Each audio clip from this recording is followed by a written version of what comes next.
देवाज्ञा नारायण धारप भाग 18. गीता मठावर परत आली तेव्हा 9 वाजून गेले होते. मोठं दार नुसतं लोटलेलं होतं, पण आत सर्वत्र सामसूम होती. दशरथ परत आला असला तर तो त्याच्या खोलीत गेलेला असणार. ती खोलीत आली. दिवा लावताच तिला टेबलावरची ती चिठ्ठी दिसली. आल्या आल्या मला भेट, आचार्य. एकाएकी तिची खात्री झाली. ज्या क्षणाची ती जराशा धास्तावलेल्या मनाने प्रतीक्षा करत होती तोच हा क्षण. छातीतली धडधड तिला जाणवत होती. तिची खात्री होती दशरथकडेही असाच निरोप गेलेला असणार. कदाचित याआधीच तो आचार्यांच्या खोलीत गेला असेल, पण ती पाहणार होती. शक्य तर दोघांनी मिळूनच जावं अशी तिची इच्छा होती. हातातलं सामान टेबलावर ठेवून ती खोलीबाहेर पडली. दशरथच्या खोलीच्या दारावर तिने बोटाने टकटक केलं. आतून हालचालीचा आवाज आला. म्हणजे तो अजून खोलीतच होता तर. त्यानेच दार उघडलं. गीताने हातातली चिठ्ठी त्याला दाखवली. हो, मलाही तसाच निरोप आहे. टेबलावरच्या कागदाकडे बोट करत दशरथ म्हणाला, मी निघालोच होतो, चल. बाहेर आल्यावर त्याने आपल्या मागे दार लोटून घेतलं आणि ते दोघे बोळातून मधल्या हॉलकडे निघाले. आणि एक प्रकारच्या मानसिक उर्मीने तिने त्याचा हात आपल्या हातात घेतला. कोणत्याही बाह्य पुराव्याशिवाय तिच्या मनात अशी एक कल्पना येत होती. कदाचित त्या दोघांचा हा शेवटचाच प्रवास असेल. काहीतरी उत्पात होणार होता. आयुष्य पुन्हा पूर्वीसारखं कधीही होणार नव्हतं. दशरथ, गीता हलकेच म्हणाली, तुला सर्व सावधगिरी घ्यायला सांगितलं होतं. वेळ केव्हाही येईल सांगितलं होतं. हो, सर्व ध्यानात आहे. मधला हॉल ओलांडून ते आचार्यांच्या खोलीपाशी पोहोचले. दशरथने हाताने दारावर हलकेच थाप मारली. या, आत या. आतून आचार्यांचा आवाज आला. दार उघडून दशरथ आणि गीता खोलीत गेले. त्यांनी आत 2-3 पावलंच टाकली असतील. तोच मागे दार बंद केल्याचा आवाज आला. दोघांनी मागे वळून पाहिलं. बंद दाराला पाठ लावून खूप उंच, धिप्पाड शरीराचा, रुंद खांद्यांचा, पसरट नाकाचा, काळ्या कवड्यातला एक हबशी उभा होता. दशरथ, आचार्य म्हणाले, तो तुझी झडती घेणार आहे. तुझ्यापाशी काही शस्त्र, चाकू, सुरी असलं काही असेल तर ते काढून घेणार आहे. आताताईपणा करून त्याला विरोध करण्याच्या भानगडीत पडू नकोस. एका हाताने तो तुला जमिनीवर लोळविल. त्याला तुझी झडती घेऊ दे. दशरथ जागच्या जागी शांतपणे उभा राहिला होता. गीताला आत्ता दिसलं की आचार्यांच्या खुर्ची शेजारी आणखी एक आडदांड शरीराचा हबशी उभा होता. दारापासचा हबशी पुढे आला. झडती घेण्यात तो तरबेज होता यात संशय नव्हता.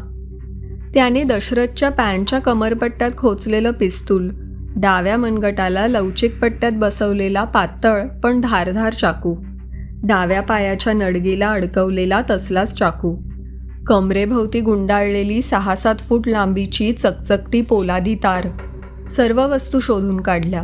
आचार्यांसमोर टेबलावर ठेवल्या.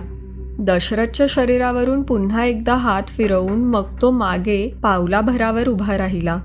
आचार्यांनी त्या सर्व वस्तू टेबलाच्या एका खणात टाकल्या. या, बसा दोघंही.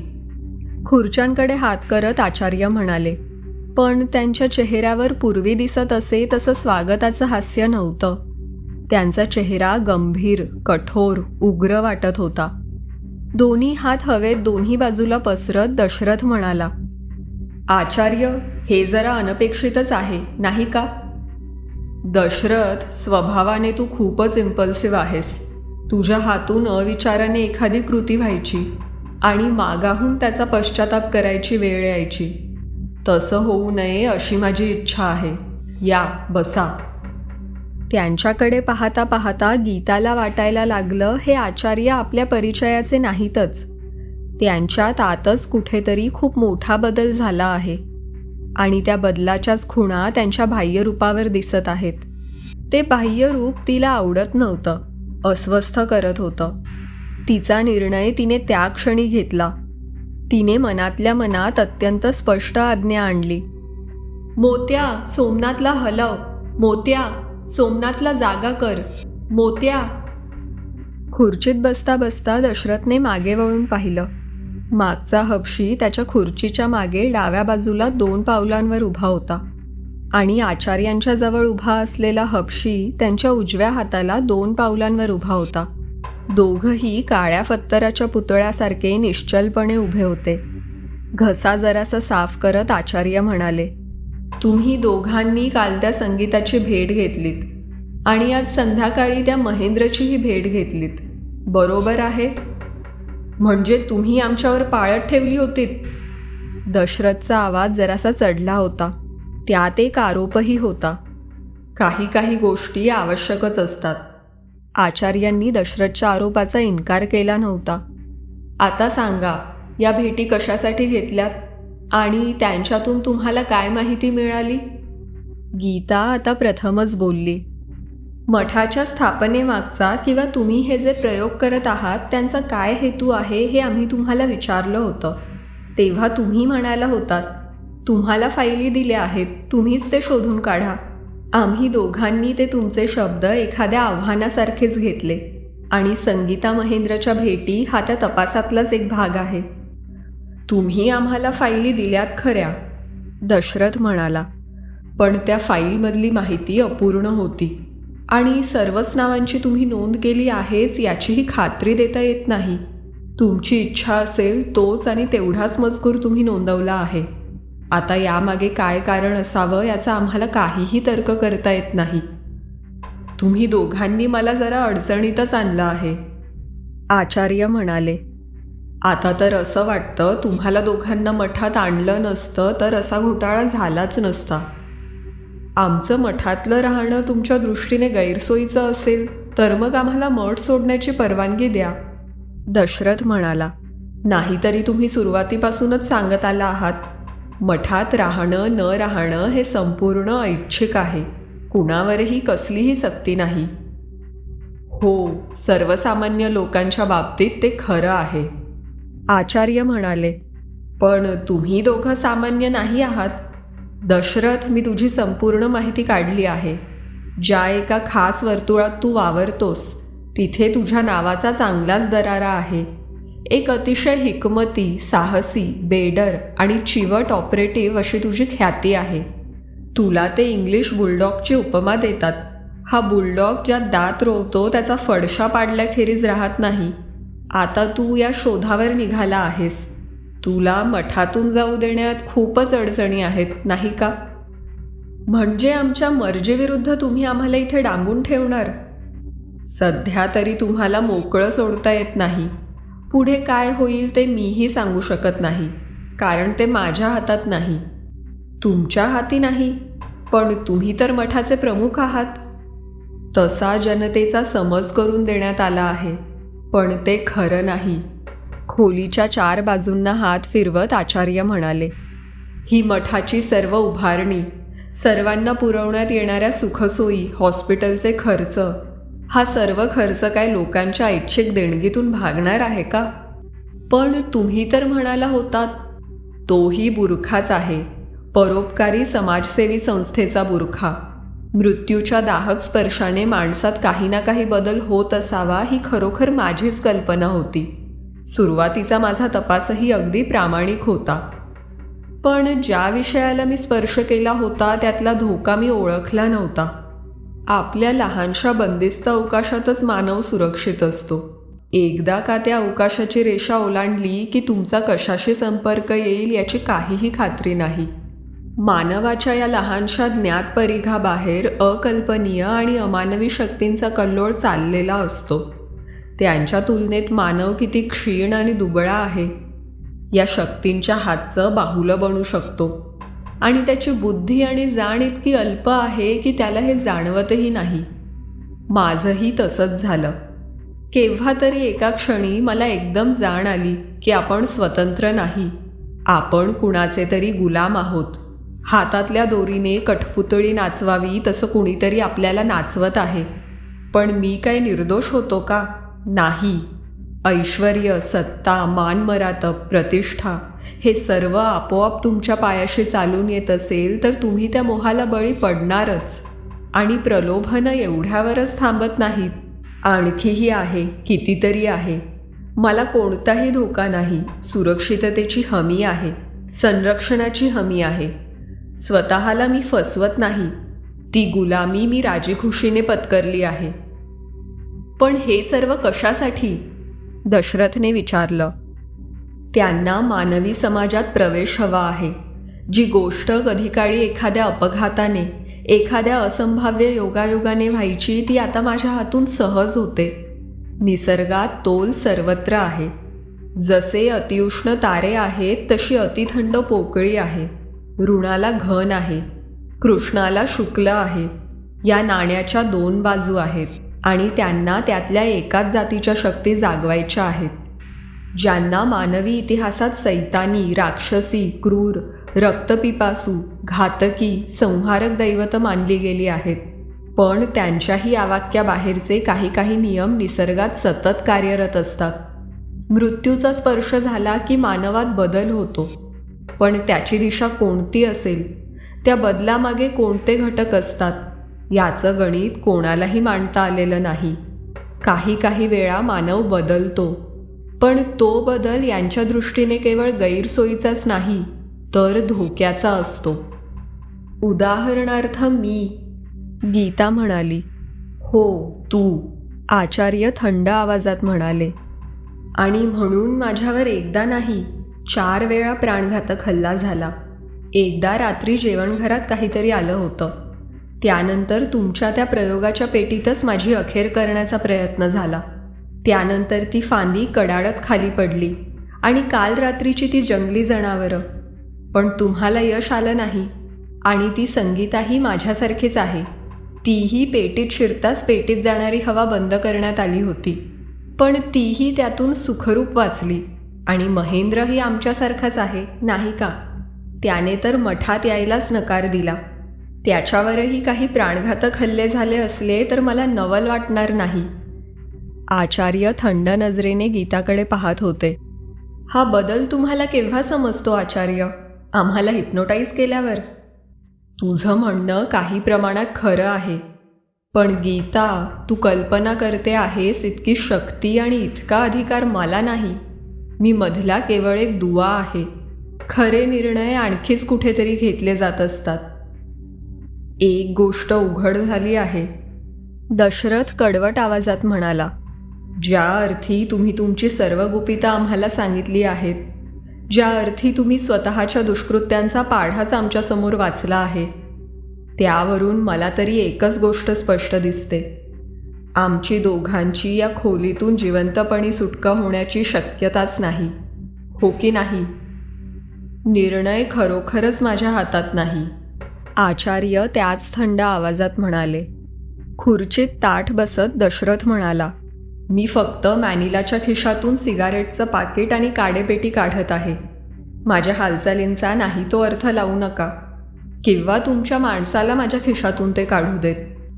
आचार्यांनी हातानेच दशरथला परवानगी दिली. दशरथने खिशातून सिगरेटचं पाकिट काढलं. त्यातली एक निवडली. पाकिट परत खिशात ठेवून दिलं. काडेपेटीतली काडी काढून ती पेटवून सिगारेटला लावली आणि फुंकर मारून काडी विझवून परत काडेपेटीत ठेवली. त्याच्या सर्व क्रिया शांतपणे होत होत्या. कोणताही गैरसमज होण्याची शक्यता नव्हती. सिगरेटचे 2-3 खोल झुरके मारून झाल्यावर सिगरेट खाली घेऊन ती बोटातल्या बोटात फिरवत तिच्याकडे पाहत दशरथ म्हणाला. आचार्य, तुम्ही आमच्या आरोपांचा इन्कार केलेला नाही. आम्हाला सुरक्षिततेची कोणतीही हमी दिलेली नाही, बरोबर आहे? हो. मग आमच्या संरक्षणासाठी कोणतेही आणि सर्व उपाय वापरण्याचा हक्क आम्हाला आपोआपच प्राप्त होतो, हो की नाही? दशरथ, भलतं साहस करू नकोस. आचार्य, तुम्ही आम्हाला कोणतीही मदत करणार नाही. मग आमच्या बचावासाठी आम्ही काय करायचं याची चिंता तुम्हाला कशासाठी? तोंडातून निघणाऱ्या धुरातून बारीक डोळ्यांनी दशरथ आचार्यांकडे पाहत होता. एक सुस्कारा सोडून त्याने खाली हातातल्या सिगरेटवर नजर टाकली. सिगरेटच्या कागदावर साधारण मध्यभागी एक लाल रेषा होती आणि सिगरेट जळत जळत आता त्या रेषेला स्पर्श करणार होती. ते पहा, दशरथ मोठ्याने ओरडला आणि हातातली पेटती सिगारेट त्याने सरळ वर उंच फेकली आणि त्या क्षणी त्याने डोळे घट्ट मिटून घेऊन मान खाली घातली. आचार्य, ते 2 हपशी आणि गीता गरगर फिरत वर हवेत जाणाऱ्या सिगरेटकडे पाहत होते आणि एकाकी सिगरेट होती तिथे डोळे दिपवणारा लखलखता प्रकाश झाला. 3-4 हजार वॅटचा निळा दिवा लागावा तसा, कारण ती सिगरेट खास बनवून घेतलेली होती. त्या लाल रेषेपाशी आत तंबाखूच्या जागी मॅग्नेशियमची पावडर होती आणि एक अगदी सूक्ष्म डिटोनेटर होता.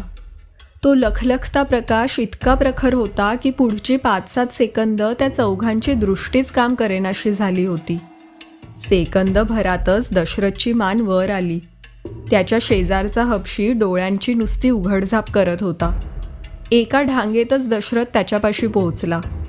दशरथचे दोन्ही हात दोन्ही बाजूंनी हवेतून सपाट्याने आले. पंजांच्या कडांचे कराटेचे दणके हपशाच्या गळ्यावर दोन्ही बाजूंनी पोलादाच्या कांबीसारखे येऊन आदळले. हपशी उभाच्या उभा खाली कोसळला. दुसऱ्या हपशापर्यंत पोचायला दशरथला आणखी 2 सेकंद लागले. तेवढ्या वेळात त्याने डाव्या कॉलरपासचा पिनच्या हेडसारखा एक लहानसा मणी ओढला. कॉलरमध्ये गुंतवलेली 10-11 इंच लांबीची अत्यंत पातळ पोलादी तार बाहेर आली. दुसऱ्या हपशाच्या मागे उभा राहून दशरथने त्या तारेचा वेढा हपशाच्या गळ्याभोवती घातला आणि हपशाच्या पाठीला गुडघ्याचा जोर लावून दोन्ही हातांनी ती तार अगदी करकचून आवळली. एखाद्या सुरीने कापावा तसा हपशाचा गळा अक्षरशः चिरला गेला.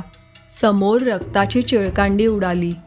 हपशी गतप्राण होऊन खाली कोसळला. आता कुठे आचार्यांची दृष्टी पूर्ववत झाली होती. दशरथचा चेहरा भयंकर झाला होता. तो आचार्यांच्या दिशेने पुढे सरकत होता, पण मागून गीताचा आवाज आला, "नो दशरथ, नो, मागे फिर." तिला काहीतरी सांगण्यासाठी दशरथची मान काही क्षणच तिच्या दिशेने वळली असेल. तेवढ्या अल्प वेळात आचार्य मागच्या दारातून गडप झाले होते. सोमनाथ बूथमधून परत आला. गीताताई किंवा दशरथ यांच्यापैकी कोणीतरी भेटेल अशी त्याची अपेक्षा होती. 9 वाजून गेले तरी त्यांच्यापैकी कुणीच मठात परत आलं नाही. शेवटी तो आपल्या खोलीत जाऊन खाटेवर आडवा झाला.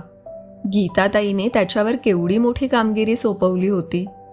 खरं तर अडाणीपणामुळे आणि थोड्याशा शारीरिक व्यंगामुळे त्याचा स्वभाव अतिशय भिडस्त आणि बुजरा झाला होता. पण त्याने मनाशी निर्धार केला होता. गीताताईचं काम अगदी चोख करायचं. भविष्यातल्या घटनांविषयी काळजी करत बसण्याचं त्याचं वयच नव्हतं. 5-7 मिनिटात त्याला अगदी गाढ झोप लागली सुद्धा. आधी त्याला वाटलं आपल्याला स्वप्नच पडत आहे, कारण पूर्वी अनेक वेळा अशी स्वप्न पडली होती. स्वप्नातच मोत्याच्या भुंकण्याचा आवाज येतो आहे. पण मग त्याला जाग आली. मोत्या खरोखरच खाटेजवळ उभा होता. पुढचे दोन्ही पंजे त्याने खाटेवर टेकवले होते आणि तो हलक्या आवाजात भुंकत ओरडत होता. सोमनाथने डोळे उघडताच मोत्याने पंजे खाटेवरून खाली घेतले आणि खोलीत येरझारा घालत तो तोंडाने कुई कुई असा आवाज करायला लागला. मूक जनावर यापेक्षा किती स्पष्ट करून सांगणार की आत्ताच्या आत्ता माझ्याबरोबर चल. सोमनाथ खाटेवरून खाली उतरला.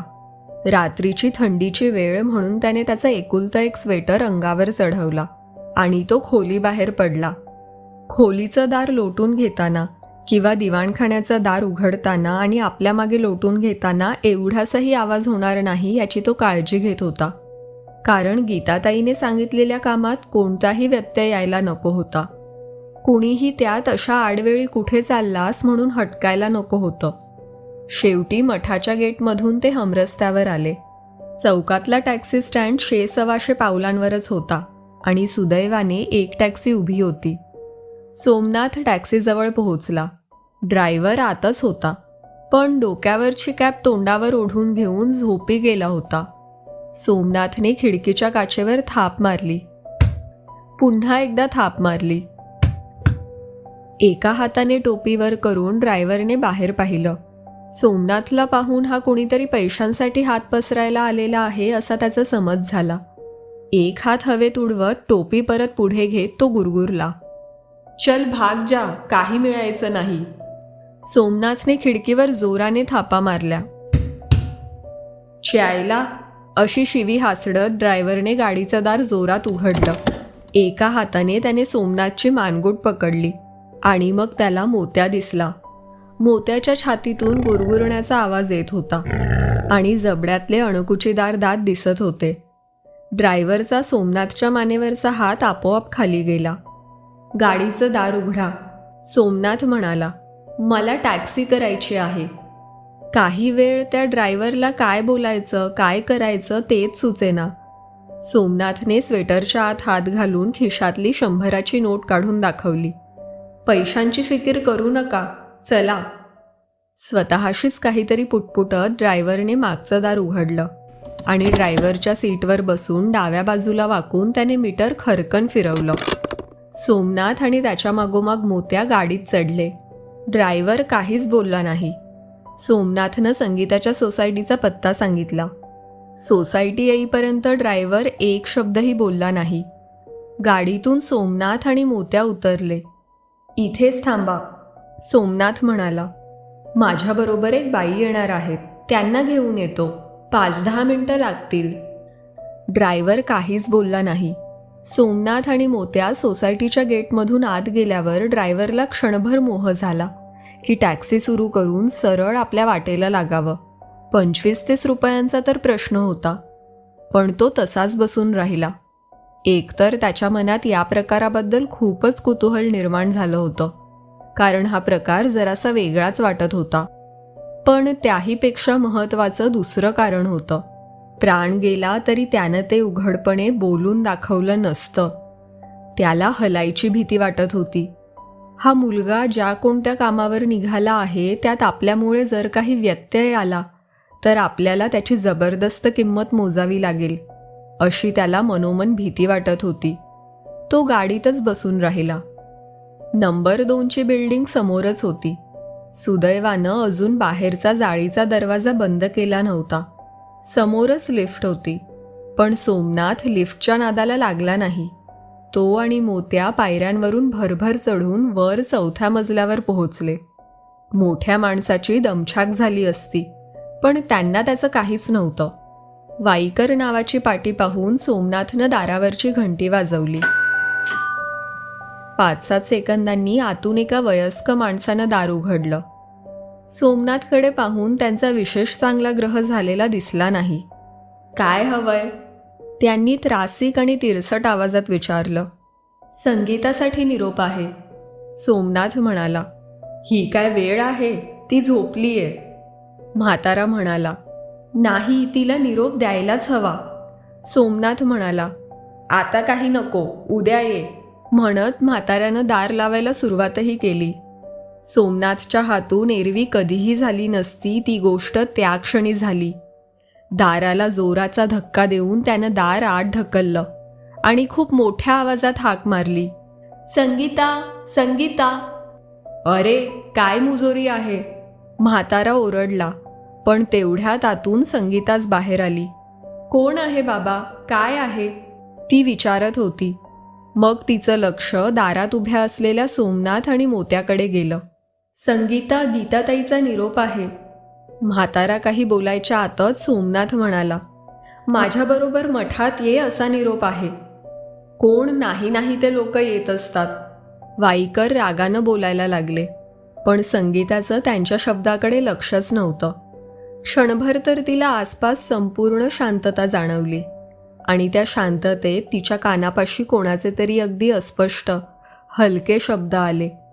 तू त्याच्याबरोबर जायला हवंस. तुझं नाव काय? संगीतानं विचारलं. सोमनाथ. आणि हा मोत्या. मोत्याच्या डोक्यावर हात ठेवत सोमनाथ म्हणाला. सोमनाथ, तू थांब मी येतेच मिनिटभरात. संगीता म्हणाली. संगीता? वाईकर बोलायला लागले. बाबा, नसती काळजी करू नका हो, मला जायला हवं. आता रात्री? या अनोळखी मुलाबरोबर? बाबा प्लीज, थांब रे सोमनाथ. संगीता आत गेली आणि खरोखरच मिनिटाभरात बाहेर आली. तिच्या खांद्याला पर्स होती आणि हातात शालीची घडी होती. चल, ती सोमनाथला म्हणाली. आपल्या वडिलांना काही बोलायची संधी न देता ती दाराबाहेर पडली आणि चालायला लागली. लिफ्ट वर यायची वाट पाहत ते थांबले होते. सोमनाथ म्हणाला, संगीता, आपल्याला आणखी एका पत्त्यावर जायचं आहे. महेंद्र म्हणून आहेत, त्यांच्याकडे. त्यांनाही मठावर आणण्याचा गीताताईचा निरोप आहे. मग जाऊया की, संगीता हसत म्हणाली. त्या तिघांना येताना पाहून ड्रायव्हर लगबगीनं गाडीतून उतरला आणि त्यानं त्यांच्यासाठी मागचं दार उघडून हातानं धरून ठेवलं.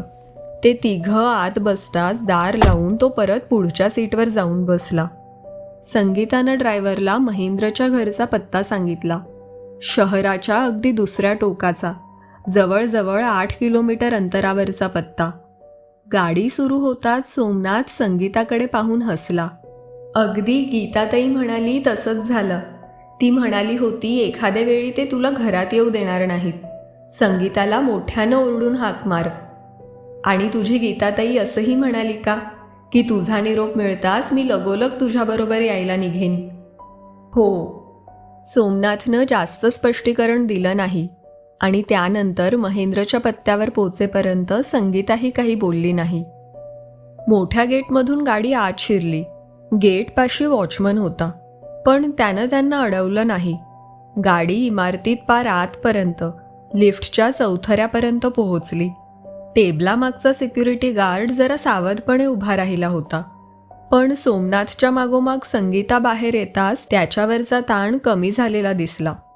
महेंद्र, C-304, संगीता म्हणाली. गार्डनं फोन लावताच कुणीतरी उचललेला दिसला. त्यानं फोन पुढे केला तो सोमनाथने घेतला. महेंद्र, मी सोमनाथ. गीताकडून आला आहेस? हो. 5 मिनिटं थांब, मी येतोच. खरोखरच 5 मिनिटात महेंद्र खाली आला. कपडे करून तयार होऊन तो त्यांची वाटच पाहत असला पाहिजे. वळण घेऊन गाडी हमरस्त्याला लागली. गाडीत पुढच्या सीटवर बसण्याआधी महेंद्रनं सोमनाथला एवढंच विचारलं, ही संगीता? आणि सोमनाथ हो म्हणताच तो म्हणाला होता, ठीक आहे, बसा तुम्ही मागे. सोमनाथनं ड्रायव्हरला मठाचा पत्ता सांगितला. त्या रात्रीतला तो प्रवास ड्रायव्हर साऱ्या जन्मात विसरणार नव्हता. त्याची मनस्थिती मोठी विलक्षण झाली होती.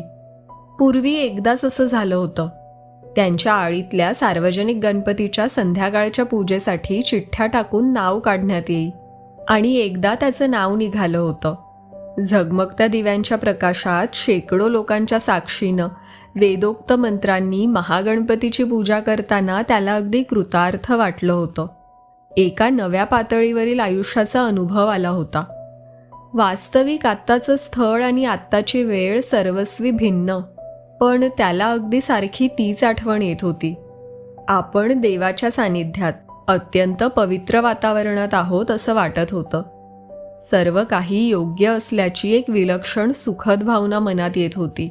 असं वाटत होतं हा प्रवास कधी संपू नये.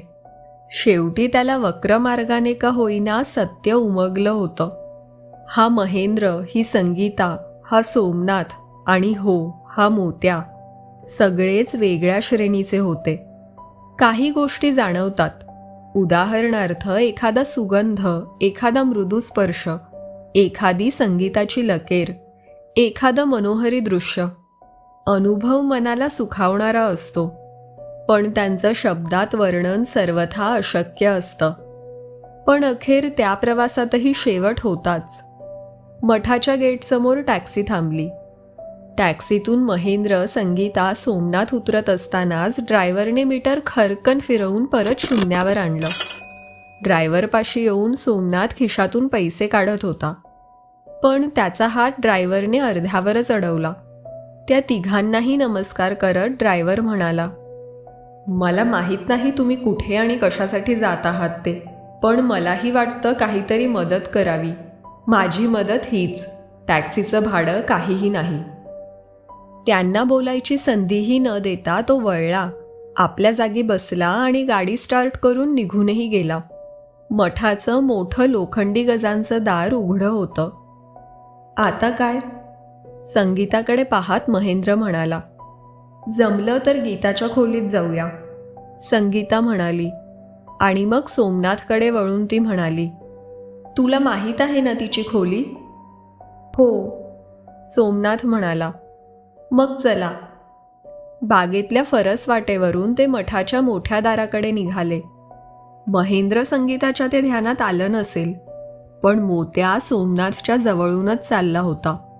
त्याच्या रुंद छातीतून खोलवरून आलेली गुरगुर सोमनाथला ऐकू येत होती. त्याने खाली पाहिलं. मोत्याच्या सर्व शरीरावरचे केस फिसकारल्यासारखे ताठ झाले होते. ओठ मागे गेले होते. जबडा वासला होता. मोत्या, सोमनाथने हलकेच हाक मारली. मोत्याने त्याच्याकडे मान वर करून पाहिलंही नाही, पण त्याच्या छातीतून येणारी गुरगुर आणखी जोरात यायला लागली. मठाचा मोठा दरवाजा संगीतानं उघडला. आतल्या दिवाणखान्यात एकच दिवा जळत होता. ते मोठ्या दाराच्या आत पावलावरच उभे होते. पण मोत्या सरळ आचार्यांच्या खोलीच्या दिशेनं निघाला होता. ते तिघही त्याच्या मागोमाग गेले. आचार्यांच्या खोलीचं दार बंद होतं, पण दाराखाली अगदी बारीक फट होती. त्या फटीतून प्रकाश दिसत होता. एकदा सोनेरी, एकदा हिरवट रंगाचा, आणि आतून काही काही आवाजही येत होते.